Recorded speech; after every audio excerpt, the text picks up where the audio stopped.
Estimados y estimadas participantes, les damos una cordial bienvenida a esta conferencia magistral titulada El derecho concursal como alternativa para enfrentar las crisis empresariales. El día de hoy nos acompaña el doctor Anthony Lizárraga Vera Portocarrero, quien es abogado por la Pontificia Universidad Católica del Perú, magíster en Finanzas y Derecho Corporativo por la Universidad de San, con estudios de posgrado en la Universidad Carlos III de Madrid, en España. Ha sido docente del curso de Derecho Concursal de pregrado y posgrado de la Universidad Nacional Mayor de San Marcos. Asimismo, el doctor Lizárraga es autor del libro La ineficacia concursal, el estudio doctrinario y jurisprudencial en el sistema concursal peruano. Actualmente se desempeña como socio director del área de reestructuración empresarial y derecho concursal del estudio Muñiz, Olaya, Meléndez, Castro, Ono y Herrera Abogados. Le damos una cordial bienvenida una vez más al doctor Antonio Lizárraga, que ya se encuentra con nosotros en la plataforma Zoom. Su tiempo, por favor, doctor. Gracias, Necia. Y gracias por la invitación y un saludo para todos los asistentes, los que nos están escuchando y viendo. Bueno, el día de hoy vamos a tratar un tema muy interesante, dada la crisis que estamos viviendo, y son el derecho concursal es como una alternativa de enfrentar las crisis empresariales. Y lo vamos a abordar en tres tópicos importantes. La primera va a ser un marco general de lo que es la crisis empresarial en sí, cómo se gesta. La segunda es aterrizar ya de manera propia en el sistema concursal y qué alternativas tiene el empresario, las empresas en sí para salir de la crisis o buscar una salida ordenada del mercado. Y finalmente, espero que nos dé el tiempo para ver otro lado de la crisis empresarial, y es qué sucede cuando ustedes tienen a un cliente, proveedor, que se encuentra en crisis. ¿Qué podemos hacer, ya sea de una óptica preconcursal y una óptica ya desde el mundo concursal? Para esto voy a compartir unas diapositivas.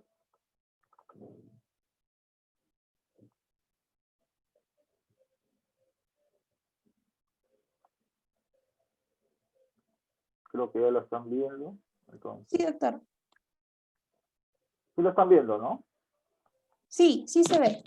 Perfecto. Como les señalaba, esas son las alternativas, pues, del mundo concursal a enfrentar las crisis. Ahora, ¿cómo se gestan las crisis? ¿No? Y hay que ver cuáles son las causas de la crisis. La primera es la globalización de los mercados. ¿No? Los mercados se abren, se da aperturas, la globalización en sí hace que haya mucha competencia, ya vamos a ver el segundo punto, y que no necesariamente los actores, los agentes económicos se permitan entrar en esta globalización, hace pues que finalmente puedas caer como una causa de una crisis, ¿no? El no poder estar inmerso en cómo el mundo está evolucionando. La segunda es la competencia, no te adecuas a la competencia, al rival, a tus competidores, a lo que el mercado está ofreciendo, ¿no? La concentración de mercado de 2 o 3 empresas tienen la concentración de un bien, un producto, un servicio, y tú entras a competir, no tienes la suficiente capacidad para afrontarla, ya sea de diversas maneras.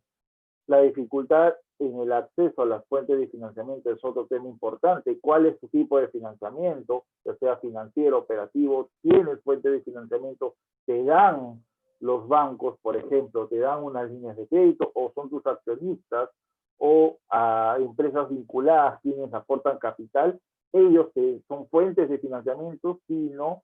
Esa es una causa de las crisis. La otra es la propia estructura financiera de la empresa, muchos empleados, demasiados gerentes, nadie toma el mando de la empresa, no hay una persona en sí que tome la decisión, no hay, por ejemplo, directorio independiente, etcétera, etcétera. El estado de negación del deudor es un gran problema cuando el deudor es el empresario, y obviamente un empresario pues quiere salir adelante y decir que su negocio es viable, pero siempre hay una negación del deudor de decir, no estoy en una situación de insolvencia, sino voy a hacer ciertos actos para salir de esta situación, que muchas veces eso no ocurre. Finalmente, eso se le dice la negación del propio deudor a su crisis, a su insolvencia, ¿no? De tomar ciertas decisiones. ¿Qué hago? escindo o no la empresa, la vendo, la liquido, ¿qué es lo que puedo hacer? En este caso, el deudor lo que sigue haciendo es operando y apalancarse y endeudándose cuando ya la empresa no es viable. Casos fortuitos o fuerza mayor, el COVID es uno de ellos, inundaciones, situaciones de la naturaleza en sí hacen que finalmente las empresas caigan en crisis. Y una que hemos agregado ya a raíz de este año es la paralización de actividades debido a situaciones exógenas que no podemos, las personas y las empresas en sí no pueden detenerlas. Una vez más, el ejemplo es el COVID-19, y lo que venimos enfrentando el día de hoy. Ahora, ¿cómo identificas si te encuentras en una crisis empresarial? La verdad, va a depender empresa por empresa, pero vamos a darle marcos generales, ¿no? Primero es el flujo de caja. Tienes que medir tus ingresos y egresos. Y si no son sincronizados, es decir, hay más egresos que ingresos, tienes problemas. Tienes que ver cuál es el problema, de dónde te está generando la pérdida. Activos corrientes son insuficientes, esto o genera una falta de liquidez, porque no tienes qué cosa vas a vender, cómo vas a operar, cómo vas a generar tu flujo a corto plazo. Entonces necesitas activos corrientes suficientes. Tipo de apalancamiento, ¿qué tipo de empresa eres? Operativo, ¿qué tipo de apalancamiento tienes? Operativo financiero. Y va de la mano con la estructura de la empresa. Si tienes una estructura de más deuda, de mayor apalancamiento, deuda, préstamos, definitivamente tu tipo de apalancamiento es financiero. Si tienes el operativo que va de lo propio flujo, de lo que se maneja la estructura interna de la empresa, ya vendría a ser un apalancamiento operativo. Eso también puedes identificar qué cosa está fallando en el tipo de apalancamiento. Y la estructura financiera, ¿no? La relación deuda-capital y los costos de la empresa. De repente tú tienes una empresa que te da una ganancia de 8% al año, sin embargo sus costos son enormes. Basta que haya una pequeña crisis como la que tengamos para que el próximo ejercicio te saque del mercado. ¿Cuál es tu relación capital-deuda? Es decir, tienes más deuda que capital, eso son problemas que tú puedes identificar como una crisis. Ahora, ¿qué hacer en situaciones de crisis? ¿No? Primero hay que detectarla, y como les señalaba, ese es el gran trabajo que hay que hacer, detectar la situación de crisis y hacerla frente. No dudar y digamos, no echarse para atrás, sino tomar decisiones para abordar la crisis, para enfrentar lo que se te va a venir, para evitar la cesación de pagos, para evitar que tus acreedores en masa vengan a cobrar. Siempre es bueno el diálogo con los acreedores. El segundo punto, como les mencionaba anteriormente, es el espejismo de la recuperación. Este es un concepto de insolvencia donde se le dice, ¿cuál es el espejismo de la recuperación? Que el deudor siempre va a pensar que va a salir adelante de la crisis y no va a tomar las decisiones acordes a la situación en que está viviendo.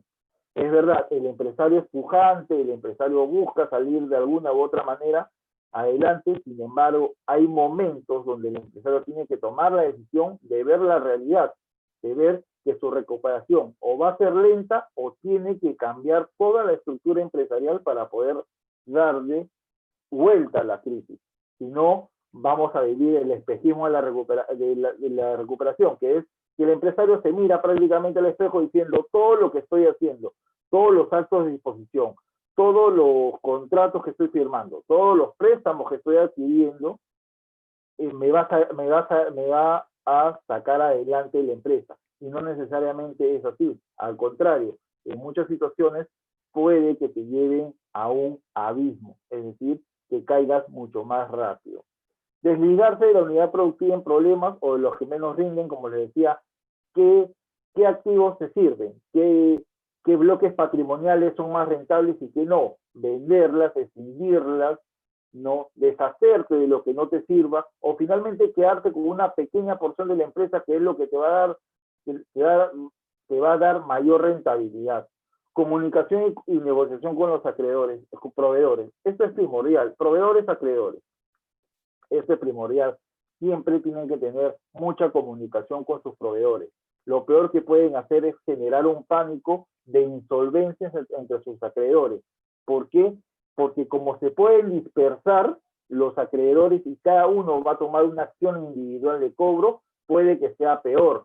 Es mejor tenerlos a todos informados y decirles lo que está ocurriendo para tener más adelante una forma de negociación, ya sea colectiva o ya sea individual. Adquisición de bloques patrimoniales, unidades de negocio, va mucho de la mano con deshacerse de unidades productivas, pero ¿qué es adquirir? Es decir, tú necesitas algo en particular de tu empresa para que pueda tener mayor rentabilidad. Puedes adquirir solo esa pequeña porción, no toda una empresa, no es necesario. Puedes adquirir bloques patrimoniales, ¿no? Y finalmente, la evaluación de ingresar a un procedimiento concursal. ¿Para qué? Ya sea para reflotar la empresa mediante una recomposición de la deuda o finalmente hacerla frente ante una salida ordenada del mercado. Entonces, esas son las situaciones de crisis que cada deudor debería de analizar. Ahora, entramos al sistema propiamente dicho del sistema concursal y cuáles son las ventajas que te puede dar el sistema concursal. Y vamos a partir de explicar qué es un sistema concursal. Y básicamente el sistema concursal es un conjunto de normas que te permite dos cosas. Uno, una recuperación, es decir, te permite la reorganización o reestructuración de la empresa o una salida ordenada del mercado. Bajo ciertas reglas establecidas en una normativa, tiene una autoridad concursal, que en el Perú la autoridad es una autoridad administrativa, que es el INDECOPI, pero además que le da mucha libertad a que sean los acreedores del deudor quien tomen las decisiones del deudor. ¿Y cuáles decisiones va a tomar los acreedores? Bueno, el destino del deudor, ya sea reestructuras o liquidas. Quiénes son los presidentes de junta, las formas de pago dependiendo de los activos, quién administra la empresa ya en un concurso y además quién puede en un futuro liquidar la empresa, porque estamos hablando de dos grandes vertientes, la reestructuración y la liquidación.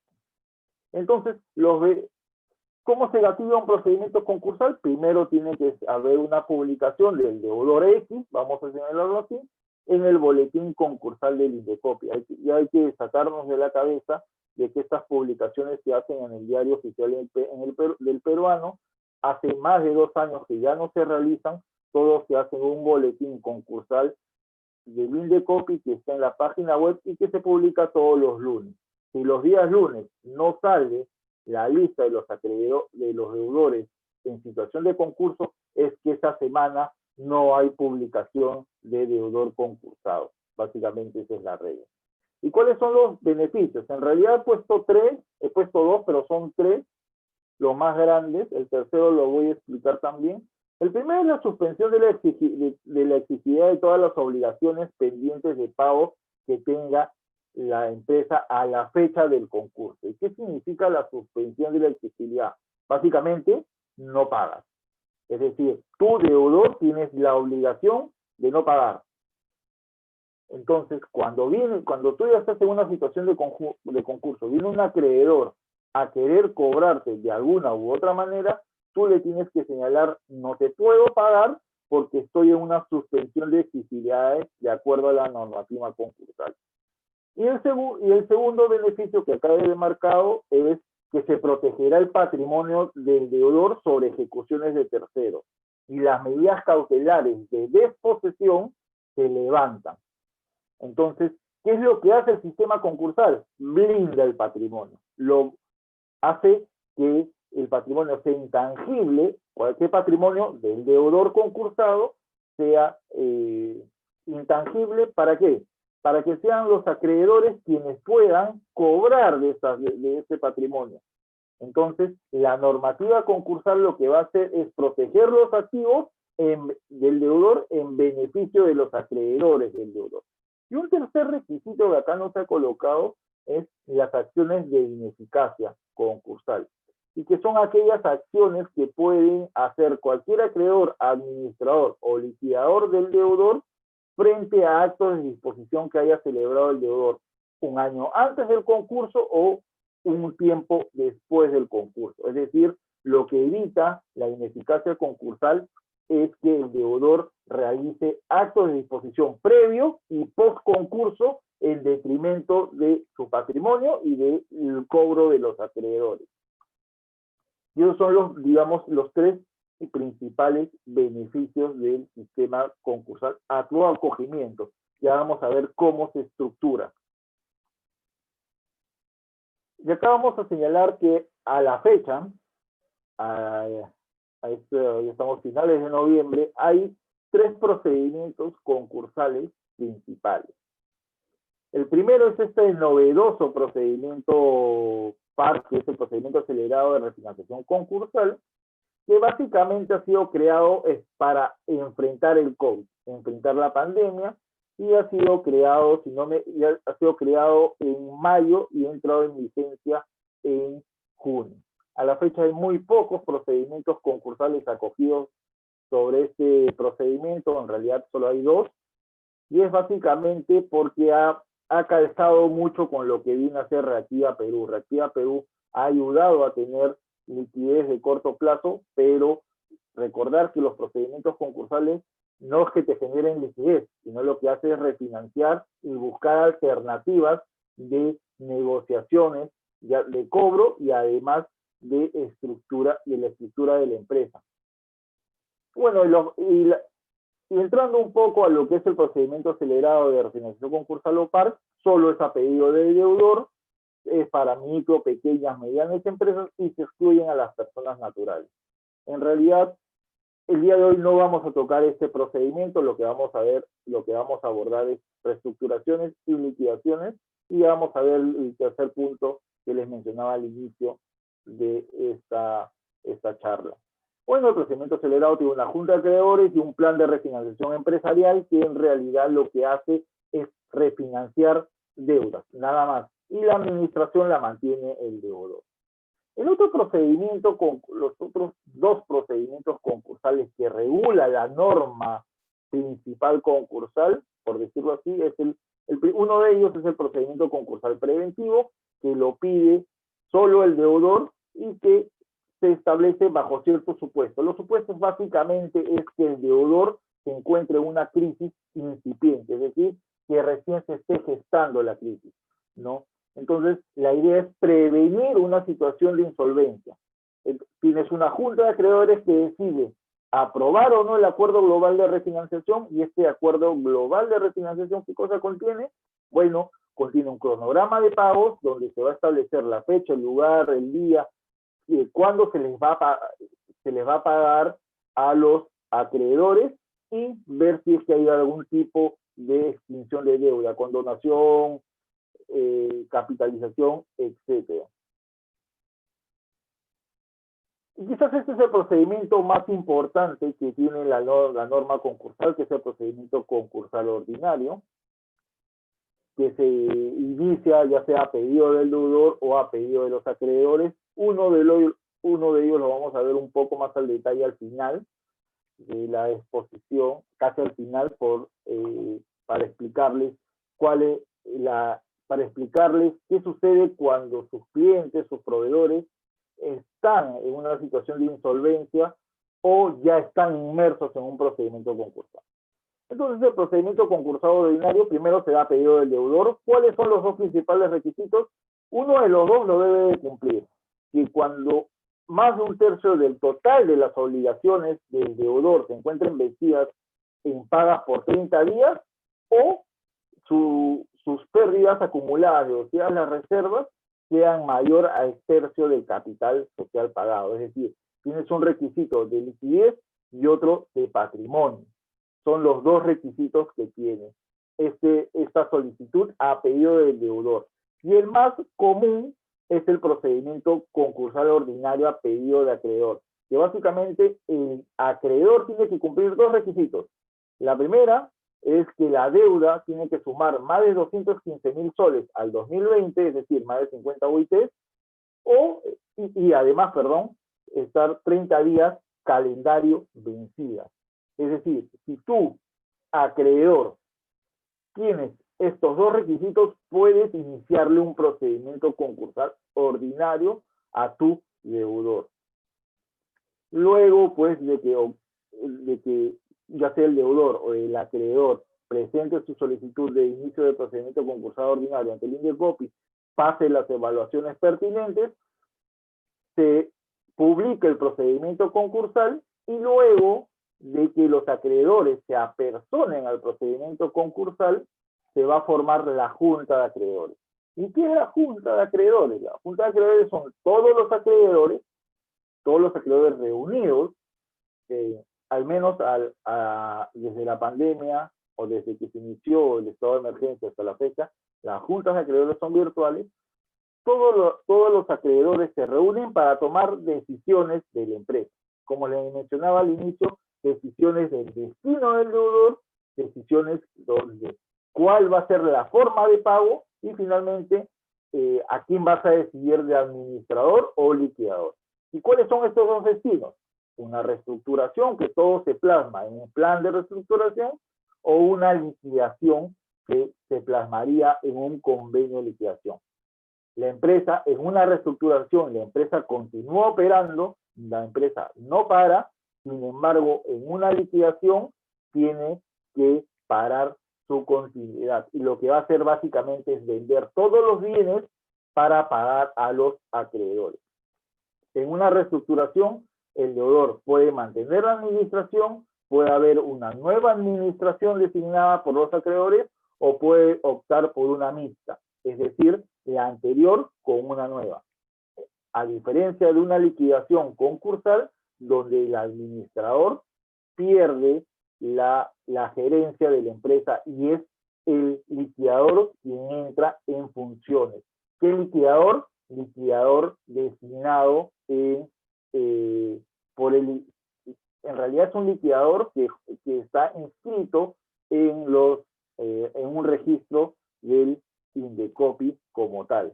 No cualquiera puede ser liquidador concursal ni administrador, tiene que estar registrado ante el INDECOPI. INDECOPI tiene una lista donde van a encontrar administradores y liquidadores.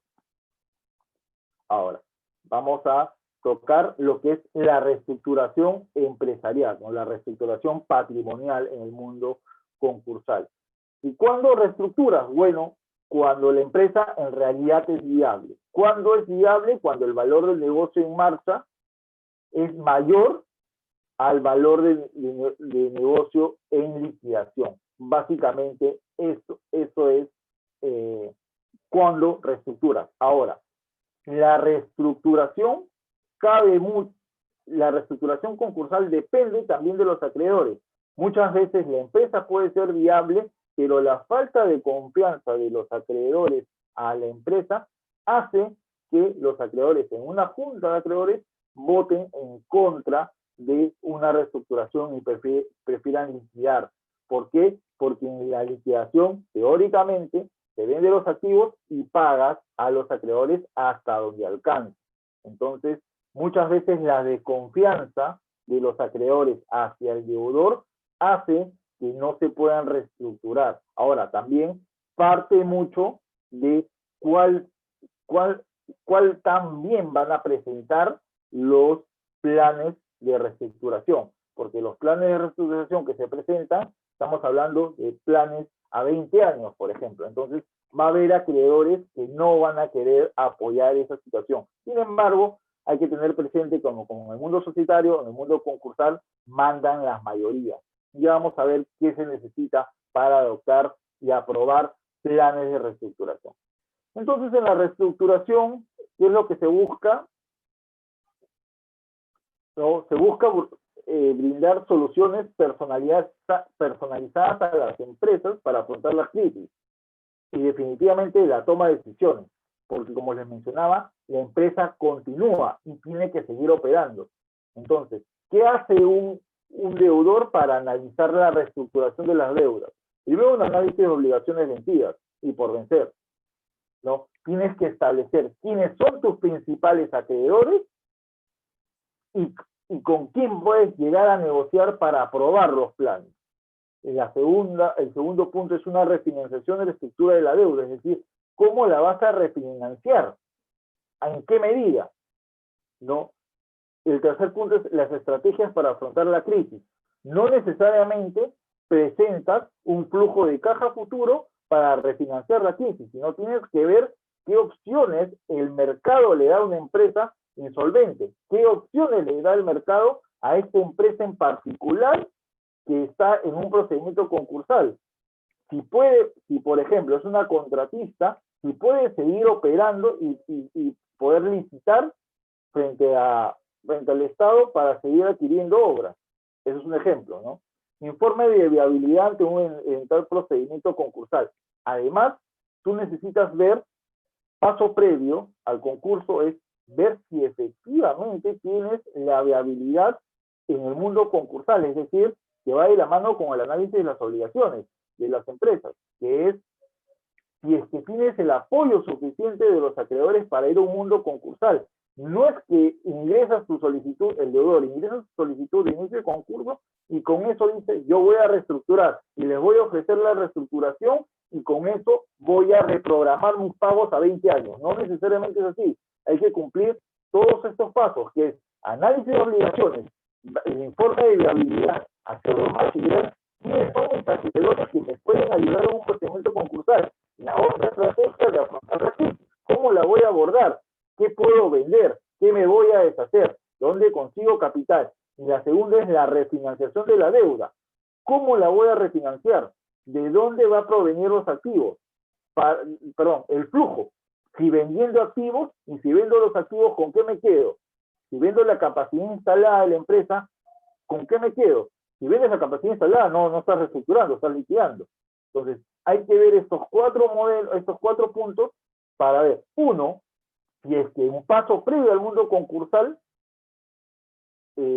lo cumples y te puede ser viable la reestructuración concursal y ya dentro del mundo concursal plasmarlo con las herramientas que se tengan.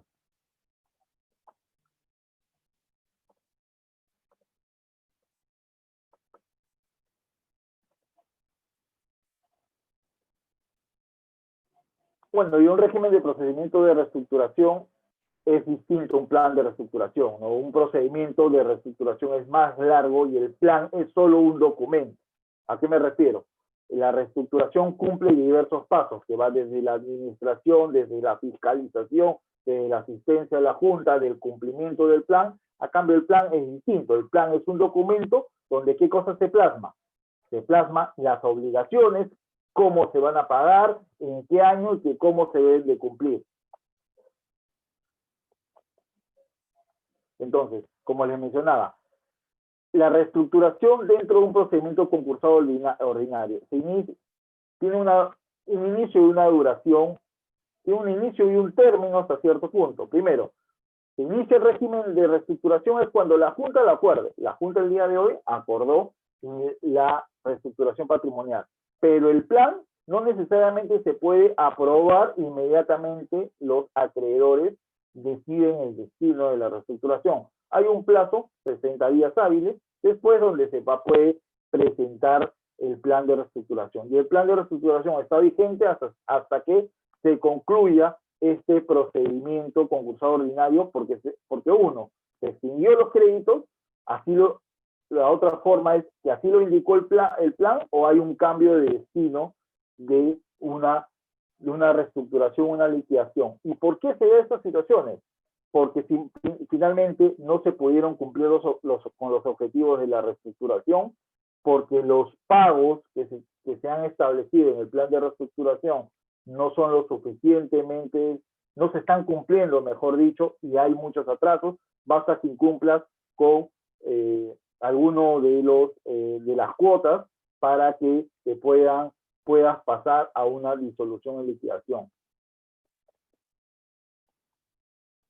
Entonces, ¿qué incluye o qué debe contener un plan de reestructuración? Un plan de reestructuración, Indecopi lo señala bien claro, bajo sanción de nulidad, que tiene que haber un cronograma de pagos, que debe comprender todas las obligaciones adeudadas hasta la fecha de la publicación del concurso o la discusión. Es decir, en el plan de reestructuración, aparte de establecerse diversas situaciones de cómo se gestó la crisis, cuáles son las clases de acreedores, etcétera, tiene que haber un cronograma de pagos, y eso lo establece. Y este cronograma de pagos, ¿qué debe contener? El modo, cómo se te va a pagar, el monto, el lugar y la fecha de pago de los créditos a cada acreedor. Y además se establecerá un régimen de provisión de los créditos contingentes. Y los créditos contingentes son aquellos que todavía Indecopi no los ha reconocido. ¿Por qué? Porque tienen alguna cuestión litigiosa, ya sea administrativa, ya sea arbitral o judicial. Ya cuando termine el litigio judicial e Indecopi los reconoce, tiene que haber primero, un régimen de provisión, cómo se va a pagar a estos créditos contingentes, y segundo, tiene que haber un orden de qué ocurre cuando estos acreedores tienen una resolución de Indecopi, a qué grupo de acreedores van a ingresar a cobrar. Además, hay un tema y hay un privilegio en el cronograma de pagos hacia los acreedores laborales, donde se establece que por lo menos el 30% de lo que ingrese al año a la empresa se le asignará para el pago de las obligaciones laborales de primer orden de preferencia.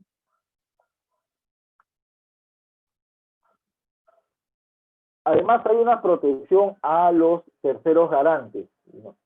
Es decir, mejor dicho, a quien tiene una garantía de un tercero garante fuera de que no sea el deudor, hay una protección. ¿Por qué? Porque el plan de reestructuración no surte efectos sobre bienes del deudor que garantice obligaciones de terceros contraídas anteriormente. Y además, como les mencionaba, si un tercero ha garantizado deuda del deudor concursado, también pueden ejercer las acciones, ya sea de ejecución o las acciones de cobro sobre esos garantes. No, el plan de reestructuración no hace que se invalide estas garantías. Y bueno, como les mencionaba, cuando se acuerda el destino del deudor, el destino del deudor, que es la reestructuración, los acreedores tienen 60 días hábiles para aprobar el plan de reestructuración. De lo contrario, se declarará la disolución y liquidación de la empresa deudora, ¿no? Entonces, ¿cuáles son las conclusiones del procedimiento de una reestructuración dentro de un procedimiento concursado ordinario? La primera es la extinción de la deuda, ya sea que se pague la totalidad, que haya capitalización de deuda o que haya condonación. ¿Pueden caber los tres? Sí, pueden caber los tres dentro de un plan de reestructuración. Es más, es muy normal cuando la deuda es muy amplia, muy alta, que haya capitalización, incluso condonación. Sin embargo, hay ciertos actores, ejemplo, créditos tributarios, donde no se pueden condonar las deudas. Bueno, para que surta efectos la aprobación del plan de reestructuración, tiene que tener mayoría calificada en su aprobación. En primera convocatoria, más del 66%, y en segunda convocatoria, más del 66%. En primera convocatoria, más del 66% de los acreedores reconocidos. Y en segunda convocatoria, más del 66% del total de asistentes.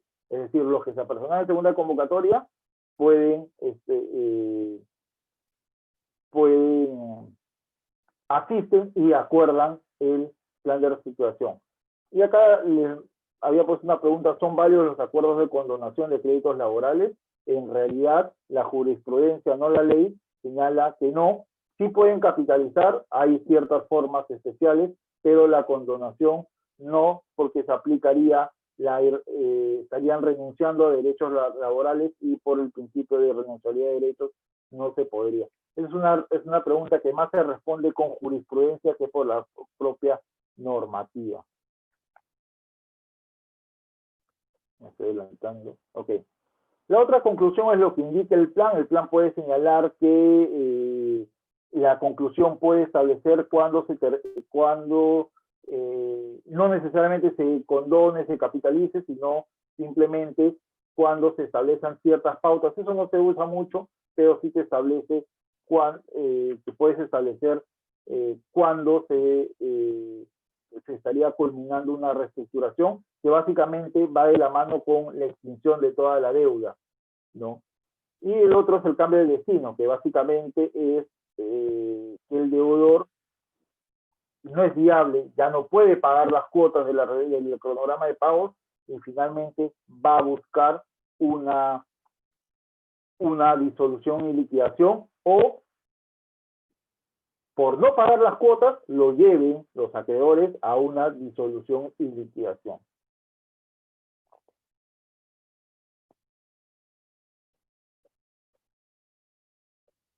Ahora vamos a pasar a lo que vendría a ser el otro lado, y es cuando la empresa se considera que no es viable y que hay que buscar una salida ordenada del mercado.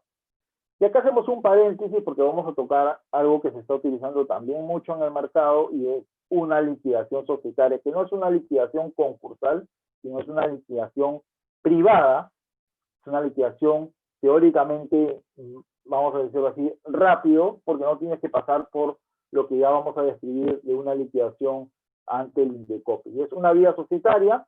Los accionistas en la Junta General de Accionistas acuerdan, ¿qué cosa? La disolución y liquidación. Simplemente la pueden acordar o pueden estar dentro de una de las causales que te establece la Ley General de Sociedades. En la mayoría de casos, los accionistas acuerdan su disolución y liquidación porque consideran que la empresa ya no es viable. En realidad no hay que establecer algún motivo en los acuerdos. Y además en ese acuerdo de disolver, mejor dicho, disolver y liquidar la empresa, lo que vas a designar es un liquidador. Y acá, a diferencia del mundo concursal, un liquidador puede ser cualquier persona natural o jurídica.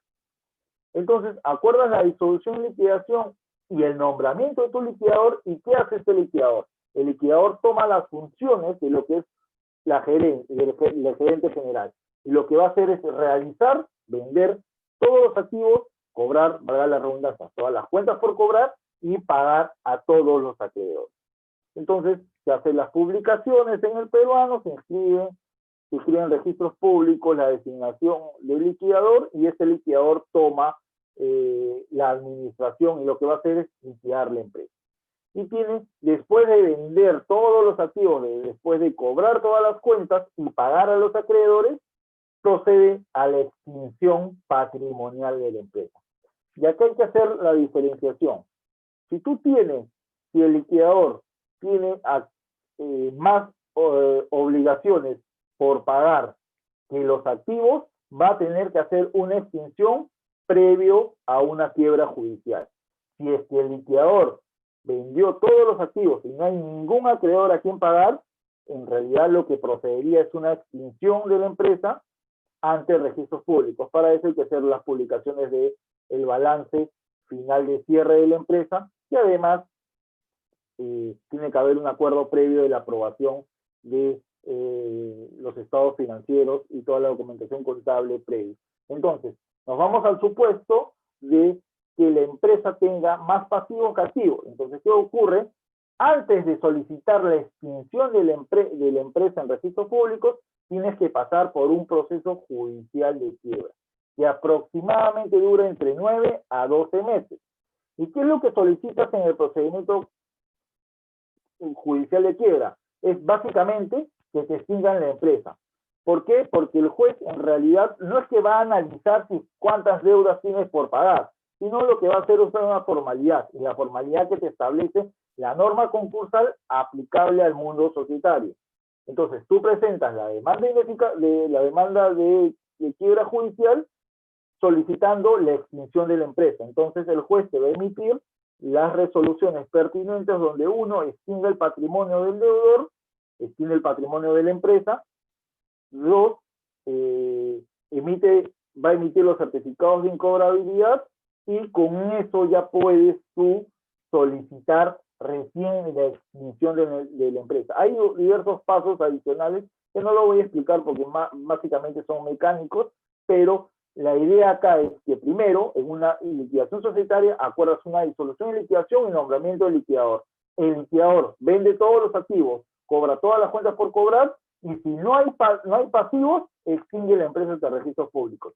Si hay más pasivos que activos, hay que pasar por un proceso judicial de quiebra para después, con las resoluciones pertinentes judiciales, inscribir la extinción de la empresa.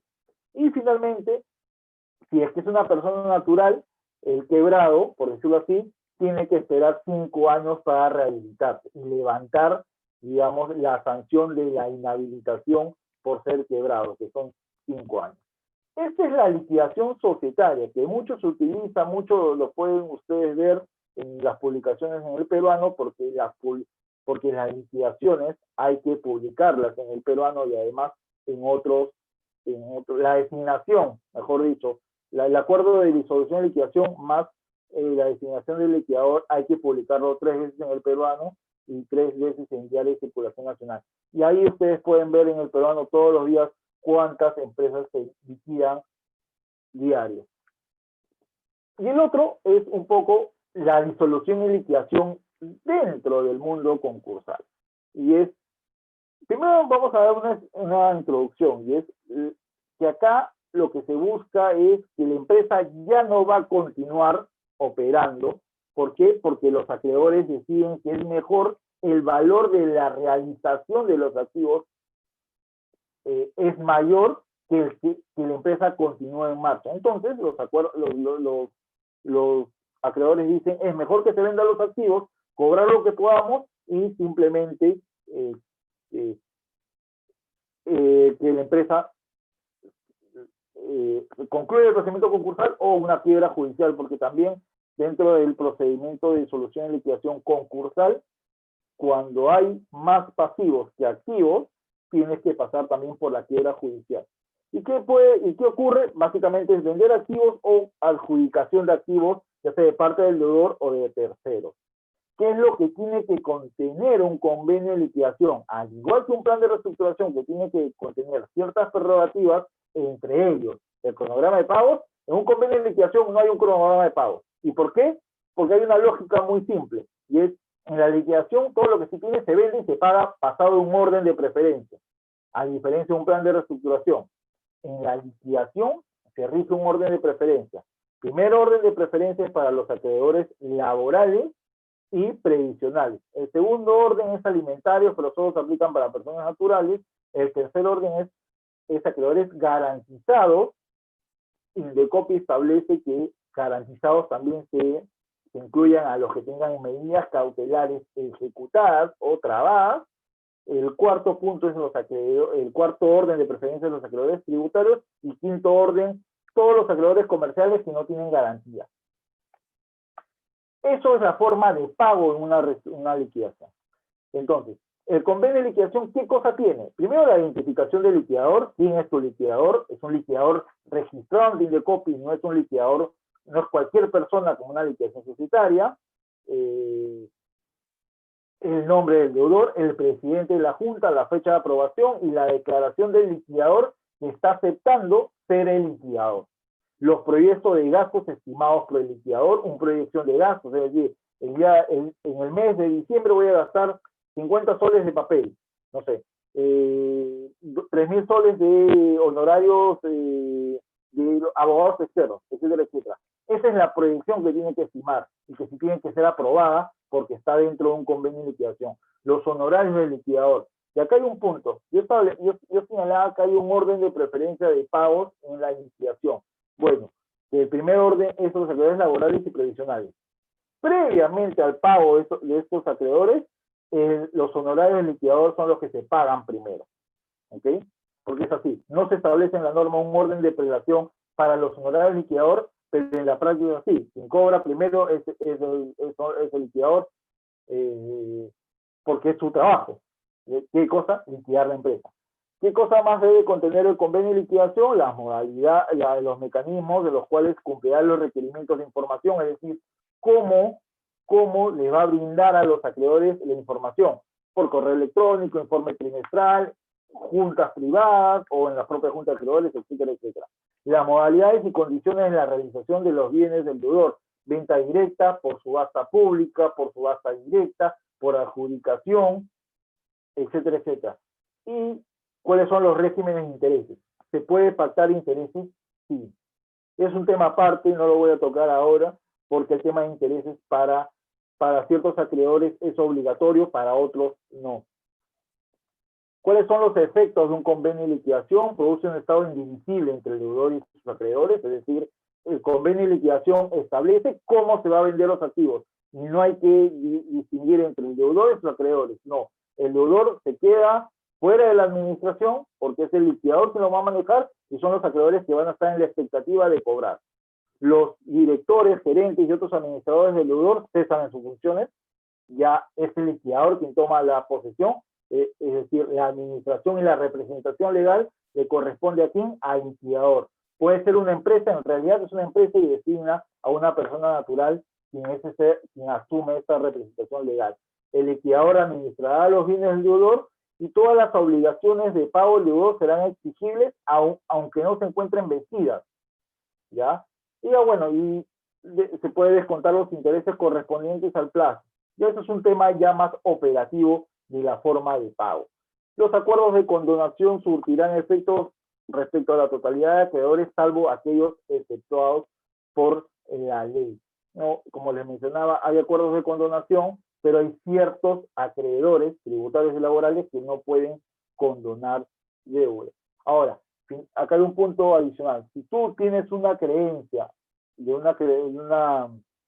frente a una empresa que está en liquidación, y tú lo que quieres es castigar la deuda, lo que puedes hacer es apartarte del procedimiento y solicitar ante el Indecopi el certificado de incobrabilidad. Indecopi también, no solo el juez, sino también Indecopi que emite certificado de incobrabilidad, y con esto puedes justificar el castigo de la deuda ante cualquier fiscalización de la autoridad tributaria, ¿no? ¿Por qué tú buscas apartarte del procedimiento? Porque te das cuenta que tú estás en el quinto orden y sabes que la cantidad de activos no va a ser suficiente para pagar. Entonces, ¿para qué esperar todo un procedimiento concursal de liquidación y después una posterior quiebra para que el juez emita un certificado de incobrabilidad sin Indecopi que lo puede emitir?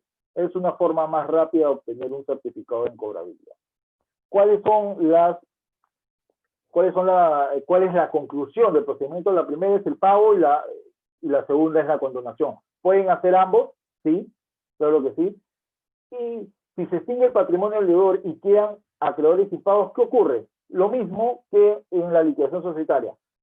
Se presenta un balance final, el liquidador presenta un balance final y finalmente se va a demandar la quiebra judicial. Y finalmente, si es que, como les decía, es una persona natural, puede solicitar la rehabilitación de esta situación de estar quebrado, porque la sanción de estar quebrado es que no puedas ejercer cargos de confianza, curador, director, gerente, etcétera, de empresas. Hay que tener cuidado con eso. Y acá terminamos el segundo bloque. Tenemos un poco de tiempo, sí tenemos un poco de tiempo. Les mencionaba, el primer punto que abordamos fue un marco general de las crisis, la segunda era cómo el sistema concursal se brinda, cómo las alternativas de reestructurar y liquidar las empresas. Ahora vamos a pasar a un tercer punto que también es interesante y ahora la coyuntura nos puede ayudar mucho, y es ¿qué ocurre si tu deudor está en una crisis, está en una situación de insolvencia o medianamente insolvente y tú tienes alguna cuenta por cobrar con tu deudor? Que tú como acreedor, ¿qué podrías hacer? La primera es una etapa preconcursal y la segunda es una etapa ya concursal, es decir, que ya te viste que tu deudor ya está inmerso en un procedimiento concursal. ¿Qué puedes hacer? Y la primera que les mencionaba es, ¿qué pasa si tu deudor está inmerso en una crisis y no te quiere pagar ciertos montos? etcétera, etcétera, hay una alternativa en el mundo concursal que podrías ejercer una acción de cobro, si lo hay, que es el procedimiento concursal a pedido de acreedor. Básicamente, ¿cuáles son los beneficios? Que te da la posibilidad de que puedas recuperar un crédito entre 4 o 12 meses. ¿Por qué? Porque es lo que Indecopi se demoraría en analizar la deuda en una etapa preconcursal. Es un procedimiento confidencial entre el acreedor y el deudor y puede que haya una posibilidad de recupero del 100% de la deuda. ¿Por qué digo el 100%? Porque como es una etapa confidencial, es una etapa entre el acreedor y el deudor, y tú inicias un procedimiento concursal, este deudor lo que va a hacer es, para evitar estar en un procedimiento concursal, te va a pagar ya sea el 100% o te puede negociar quitas, ¿no? ¿Cuáles son los requisitos? Lo había mencionado antes, que la deuda ascienda a 50 UITs o 115.000 soles, o aproximadamente un poquito menos de $62.000 al cambio del día de hoy, y 30 días calendario de vencida de la deuda, ¿no? Y acá hay una línea de tiempo de lo que ocurre en esta forma de inicio de un procedimiento concursal a pedido de un acreedor, si es que quieres buscar de alguna manera hacer una presión de cobro, ¿no? El día 1 solicitas el concurso, aproximadamente Indecopi se demora 4 meses en analizar la deuda. En realidad, cuando me refiero a la deuda, es los medios probatorios que sustentan la deuda. Después de 4 meses ocurre un emplazamiento. Si el emplazamiento del deudor, mejor dicho, en el emplazamiento del deudor se le señala tres cosas, y lo podemos ver en la leyenda número 2. Que el deudor tiene 10 días hábiles para, 1, cancelar la deuda, 2, oponerse, o 3, ofrecer un pago. Entonces, si el deudor cancela la deuda, concluye el procedimiento. Esta etapa preconcursal. Si se opone, en realidad tendría que oponerse señalando argumentos en que sería básicamente si he pagado la deuda, porque si no es así, no tendría ningún asidero. Y el tercer punto es ofrecer un pago, es decir, un ofrecimiento de pago, una refinanciación. Este tercer punto depende mucho si es que lo acepta o no el acreedor, ¿ya? Pero vamos a ponernos en el supuesto de que el deudor se oponga. El deudor se opone, entonces, si es que la deuda en realidad existe y está bien acreditada, va a pasar 1 o 2 meses y va a haber una resolución de inicio de concurso, que es que es la leyenda número 4, que es la resolución de concurso. Básicamente Indecopi está diciendo que el deudor va a ser sometido a una situación de concurso y manda que se publique en el boletín concursal. Sin embargo, este deudor puede apelar esta decisión. Los argumentos son varios, puede establecer, pero como les digo, si es que no tiene argumentos potentes de que la deuda ha sido extinguida, pagada, en realidad lo único que va a hacer es dilatarlo por 7 meses, que finalmente Indecopi en segunda instancia va a confirmar la decisión si es que se termina de acreditar la deuda y estaría inmerso en un procedimiento concursal. Esto es lo que en grandes rasgos es una línea de tiempo de lo que vendría a ser el procedimiento concursal ordinario a pedido de acreedor, ya sea como una forma de que tú lleves a tu deudor a concurso o una forma de que tú busques un cobro de corto plazo. Va a depender mucho también de la viabilidad de la empresa. Como pueden ver, son plazos, y ustedes lo comparan con el mundo judicial, son plazos sumamente cortos, a diferencia de la autoridad judicial. Doctor, dispone de 5 minutos más. Gracias. Ahora, ¿qué hacemos si tu acreedor ya está en un concurso? En realidad, tienes que apersonarte en Indecopi. Tienes 30 días, ya sea en los procedimientos concursales ordinarios, 30 días hábiles para presentar tu solicitud de reconocimiento de crédito, o 10 días hábiles, ya sea en el PAR. ¿Por qué es importante que te apersones dentro de este procedimiento? Primero, porque en el procedimiento concursal ordinario, si es que te apersonas dentro de los 30 días hábiles, tienes derecho a voz y voto. Luego de eso, solo tienes derecho a cobrar, no voz y voto en la Junta. Y en un preventivo, si pasan los 30 días hábiles, tu crédito después se vuelve improcedente. No puedes solicitarlo. Es muy importante apersonarse dentro de los 30 días hábiles o los 10 días, dependiendo si van al PAR. ¿Qué es lo que tú como acreedor tienes que hacer? Y es monitorar los créditos. Primero, tú solicitas tu reconocimiento de crédito y luego, después, si Indecopi te reconoce los créditos, tienes que elaborar varias situaciones. La primera, tienes que, mejor dicho, establecer varias situaciones. Elaborar los poderes de representación ante Indecopi, ante las juntas de acreedores. Acompañamiento a las juntas de acreedores en su representación. Tú puedes delegar la representación a un tercero. Para eso tienes que establecer, ya sean los poderes y además buscar que alguien te acompañe a la junta, porque si no conoces estas situaciones va a ser complicado que te oriente. Recabar información financiera, legal y otras índoles ante Indecopi para ver qué decisión vas a tomar. Análisis de los instrumentos concursales, los planes de reestructuración, los convenios de liquidación o los acuerdos de global de refinanciación, te los va a presentar el deudor, pero tú tienes que saber analizar y ver qué es lo que te está presentando, si en verdad la empresa es viable o no. Otro punto es tus medidas preventivas, ¿no?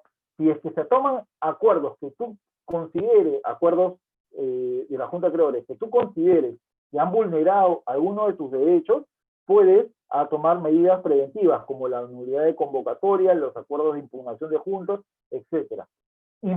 Interposición de acciones de reintegro y de recupero sobre los activos del deudor, las populares demandas de ineficacia concursal, que también tienes que tú como acreedor estar pendiente si la puedes entablar o no. Informes periódicos del estado de situación de procedimiento concursal. El liquidador y el administrador, cuando se les nombra, emite trimestralmente informes.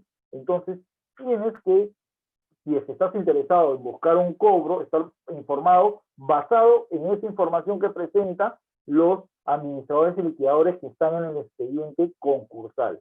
Y finalmente, tú tienes que tener coordinaciones, ya sea con las entidades administradoras o liquidadoras para el pago de tus acreencias. Si tú eres un acreedor, busca comunicarte con las entidades administradoras y liquidadoras para que te den orientación de cómo va el pago de tus acreencias. Esto es más de lo mismo de lo anterior. Y bueno, nada, cualquier consulta y todo me pueden escribir a mi correo que están viendo ahí. La última parte lo he corrido un poco por el tiempo, pero básicamente es cuáles son sus acciones que deberían de tomar si es que tienen créditos reconocidos ya ante Indecopi. No es básicamente esperar sentado y que te paguen. Es muy probable que si tu deuda es un monto pequeño frente al universo, tú digas, ok, voy a esperar sentado. Pero si tu deuda es medianamente cuantiosa, sí tienes que hacer ciertos pasos para buscar el efectivo cobro de la deuda, porque finalmente acá no te interesa tener una resolución que Indecopi diga que tu crédito existe, sino que efectivamente puedas cobrar la deuda. Y bueno, con esto culminaría mi exposición el día de hoy. Muchísimas gracias, doctor. Contamos con algunas preguntas en la plataforma Zoom. Por temas de tiempo solamente voy a indicar algunas preguntas. La primera pregunta es la siguiente. Así como las empresas o las personas naturales con o sin negocio pueden llevarse al procedimiento concursal. Todas las empresas, todas las sociedades constituidas bajo las leyes generales de sociedades, incluidas la IRL, sí pueden ser sometidas a un procedimiento concursal y calzan como deudores. ¿Sí? Excelente. A ver, profesor, ¿ese beneficio de suspensión no perjudicaría el derecho de crédito de un acreedor que buscó inscribir una hipoteca o garantía mobiliaria? No, porque si la inscribiste, en realidad tu derecho se mantiene incólume. Es verdad, no la vas a poder ejecutar, pero dentro del mundo concursal tienes una preferencia de cobro, que sería el tercer orden de preferencia, ¿no? Parcialmente te podría perjudicar, sí, porque no la podrías ejecutar, pero dentro del mundo concursal te da una preferencia de cobro. ¿Sí? Ok, buenas noches. Así como lo que le pasa con el Club Universitario de Deportes, mi pregunta es, ¿por qué en este caso cambian de administración continuamente? Ahí hay ahí lo que sucede es, yo en el plan de reestructuración les señalaba que para aprobar estos acuerdos se necesita más del 66% de los acreedores, vamos a llamarlos reconocidos o asistentes. En el Club Universitario de Deportes no hay un acreedor que tenga más del 66% o acreedores que se junten y que tenga más del 66%. Hay dos acreedores, Grenco y Sunat, que tienen, si no me equivoco, 52 y 40 y tantos. Entonces, entre los dos se disputan la administración. Mientras van reduciendo sus créditos, en un tiempo tiene más Grenco frente a Universitario y viceversa. Entonces, cuando ocurre esa situación, quien más porcentaje de votos tenga es quien finalmente designa al liquidador. Lamentablemente eso es así. No hay una forma que la norma concursal establezca ante supuestos tan complejos como el Club Universitario de Deportes. Sí. Excelente. Siguiendo con la ronda de preguntas, cómo es el procedimiento para registrar un liquidador? Bueno, es bastante complicado, sin embargo, todos los requisitos se establecen en la norma concursal, ¿no? Se establece que básicamente tienes que tener experiencia previa de liquidaciones, se entendería societaria. Si no tienes experiencia previa, estamos hablando, si no me equivoco, es 2 años desde que presentas la solicitud de Indecopi y una serie de requisitos más de solvencia, tendrías tú que calificar como liquidador, pero en realidad son varios los requisitos, está en la norma concursal en realidad, pero como mencionaba, básicamente tienes que tener experiencia como liquidador en el mundo societario.